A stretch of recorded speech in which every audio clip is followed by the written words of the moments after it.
This is such an important point. I'm going to start by thinking about just minimizing and maximizing as a concept. Let's say I wanted to minimize the number of M&Ms that I eat in a year. Absolute best, if I put in all my effort, all my energy, the absolute best I can do is 0.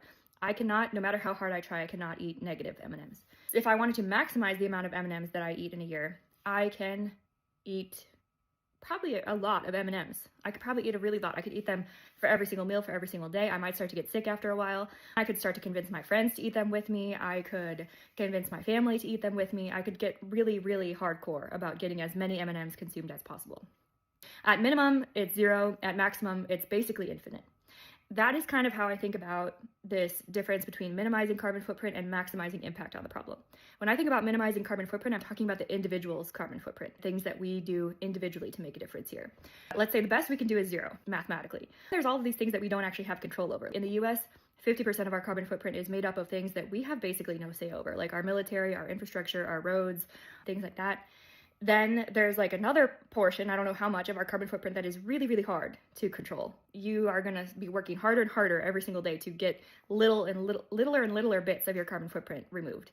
You see on YouTube how hard it is for these people who live by trying to fit their entire year's worth of trash in a single mason jar. It's really hard. You can get into really, really difficult situations trying to minimize ever smaller pieces of your carbon footprint.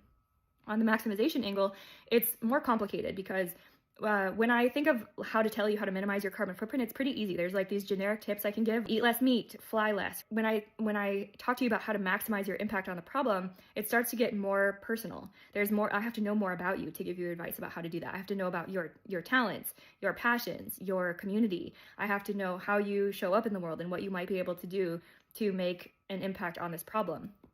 Importantly, to make an impact on the problem, we do have to reduce carbon emissions globally. There's a difference between reducing my personal carbon footprint, where my effort goes to ever smaller pieces of the puzzle, than reducing carbon emissions globally, trying to solve the problem of climate change, where my effort can go to ever bigger pieces of the problem. That's the key difference. When I am targeting the problem, I'm targeting a brighter future for myself, for my family, for my children. I am going after bigger and bigger and bigger pieces of this puzzle versus minimizing my own carbon footprint. I'm going after smaller and smaller and smaller pieces. That's the key difference. I hope that helps. Talk soon.